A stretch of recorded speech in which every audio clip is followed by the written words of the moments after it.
बिस्मिल्लाहिर्रहमानिर्रहीम। मोहतरम नाजरीन, अस्सलाम वालेकुम। अल-हुसैनी दवाखाना में हकीम साजिद महमूद आपकी खिदमत में हाजिर है। नाजरीन, अक्सर नौजवान मर्दाना कमजोरी की वजह से परेशान है। उसकी वजह क्या है? चढ़ती जवानी में ही गलत काम करने शुरू कर देते हैं। मिसाल के तौर पर इंटरनेट का इस्तेमाल, गलत फिल्मों का देखना, गलत ख्यालात का आना और फोन पर ऐसी गुफ्तगू करना जिसकी वजह से उनमें जो हिद्दत पैदा हो जाती है और उनके मादे का जो अखराज होना शुरू हो जाता है, मादा पतला हो जाता है। और बाज दफा क्या है, खुद लज्जती की वजह से भी मर्दाना कमजोरी आना शुरू हो जाती है। मिसाल के तौर पर हाथ का बहुत ज्यादा इस्तेमाल करना, गलत कारियां करना और किसी भी तरीके से मादा मनविया का अखराज करना, इनकी वजह से मर्दाना कमजोरी पैदा होनी शुरू हो जाती है। और बहुत ज्यादा गर्म चीजों का इस्तेमाल करने से भी मादा जो है वो बिल्कुल पतला हो जाता है और अक्सर नौजवानों को एहतलाम की शिकायत शुरू हो जाती है और सोते हैं तो रात को एक एक दो दो दफा भी एहतलाम होना शुरू हो जाता है। और बाज दफा ऐसे होता है कि गर्म चीजों के इस्तेमाल से या ऐसे गलत ख्यालात की वजह से मादा मनविया है वो कतरा कतरा खारिज होना शुरू हो जाता है।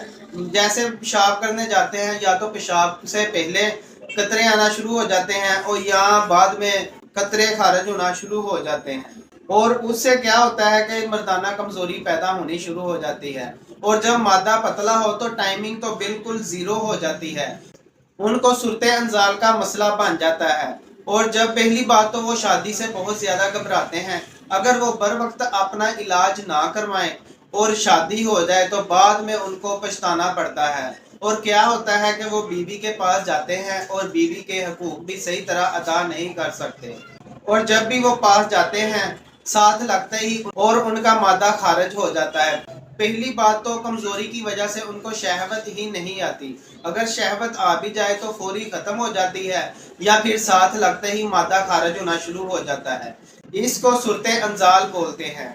और नाजरीन, होता क्या है, जब मादा पतला हो जाए या बहुत ज्यादा गलत कारियां की हों तो उसकी वजह से जो स्पर्म जो है वो बिल्कुल खत्म होना शुरू हो जाते हैं और मादे के साथ साथ उनमें पस सेल भी आना शुरू हो जाते हैं, जिसकी वजह से भी स्पर्म जो है वो बिल्कुल खत्म होना शुरू हो जाते हैं।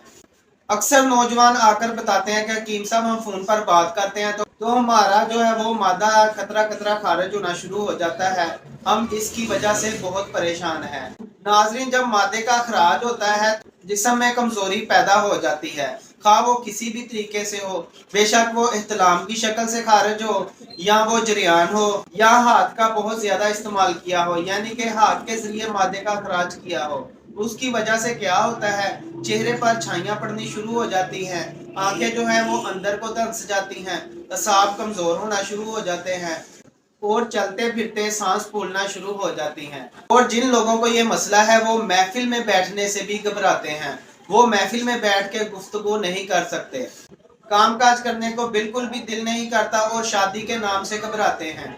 आज मैं ऐसे नौजवानों के लिए, ऐसे भाइयों के लिए एक ऐसा जबरदस्त नुस्खा लेकर आया हूँ जिसके इस्तेमाल से इंशाल्लाह ताला ये तमाम मसाइल जो हैं वो हल हो जाएंगे। नाजरीन, ये बहुत ज्यादा महंगा नुस्खा नहीं है। मुझे अक्सर कॉल और मैसेजेस आते हैं कि हकीम साहब कोई ऐसा नुस्खा बताएं कि हम खुद इसे घर में आसानी से बना सकें और चीजें भी बहुत ज्यादा ना हो।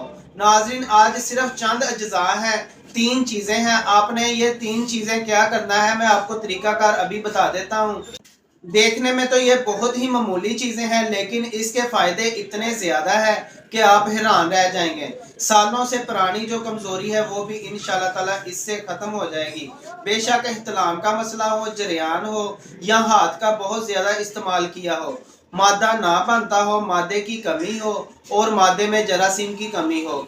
उम्मीद है इंशाल्लाह ताला इस नुस्खे के इस्तेमाल से आपके तमाम मसाइल हल हो जाएंगे। नाजरीन, वीडियो को मुख्तसर करते हुए मैं नुस्खे की तरफ आता हूँ।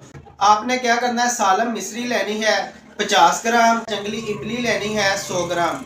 जंगली इमली तमर हिंदी को बोलते हैं, ये बड़े बड़े बीज होते हैं। आपने इसको तोड़ के इसका मगज निकाल लेना है और जो इसके बीज है उसको तवे पर या कढ़ाई में डाल के भून लेना है। और जब हल्का सा ब्राउन हो जाए तो आपने इसको नीचे उतार कर पीस कर पाउडर तैयार कर लेना है और सालम मिश्री का अलग पाउडर तैयार करना है। और तीसरी चीज आपने जो शामिल करनी है وہ ہے کوزہ مصری۔ آپ نے ان تمام چیزوں کو مکس کر لینا ہے۔ مکس کرنے کے بعد آپ نے شیشے کے جار میں یا بند ڈبے میں محفوظ کر کے رکھ لینا ہے، اور رات کو سوتے وقت تقریباً آدھا چمچ نیم گرم دودھ کے ساتھ استعمال کرنا ہے۔ آپ نے اس کو 41 دن استعمال کرنا ہے۔ انشاءاللہ تعالیٰ 41 دن کے استعمال سے سالوں پرانی کمزوری بھی جو ہے وہ انشاءاللہ ختم ہو جائے گی۔ اس کے استعمال سے مردانہ کمزوری بالکل ختم ہوگی۔ جن لوگوں کا مادہ نہیں بنتا، مادہ پانی کی طرح پتلا ہو چکا ہے، یا جو لوگ کہتے ہیں کہ ہم سپم کی دوائی کھا کے تنگ آ گئے ہیں، ہمارا صورت انزال کا مسئلہ نہیں حل ہوتا، اس چھوٹے سے نسخے سے انشاءاللہ تعالیٰ آپ کے تمام مسائل جو ہیں وہ حل ہو جائیں گے۔ اس کے ساتھ ہی آپ نے تیز مرچ مسالہ جات والی چیزوں سے پرہیز کرنی ہے، گرم چیزوں سے پرہیز کرنی ہے، اور خاص طور پر گندی فلمیں دیکھنے سے بھی آپ نے پرہیز کرنی ہے۔ 5 وقت نماز کی پابندی کرنی ہے، اور جتنا زیادہ ہو سکے آپ درود پاک پڑھتے رہا کریں، اور انشاءاللہ تعالیٰ دیکھنا ایک ہفتے میں ہی آپ کو اتنا زیادہ فائدہ ہونا شروع ہو جائے گا کہ آپ حیران رہ جائیں گے۔ اور ناظرین، آپ لوگوں سے ریکویسٹ ہے، جن لوگوں نے ابھی تک میرا چینل سبسکرائب نہیں کیا وہ میرا چینل سبسکرائب کریں، میری ویڈیو کو لائک کیا کریں اور شیئر کریں تاکہ دوسرے لوگوں کا بھی فائدہ ہو۔ ناظرین، کوئی بھی مشورہ کرنا ہو یا کسی قسم کا کورس منگوانا ہو تو آپ میرے واٹس ایپ نمبر پر بھی رابطہ کر سکتے ہیں۔ میرا واٹس ایپ نمبر ہے 03216405 606۔ شکریہ۔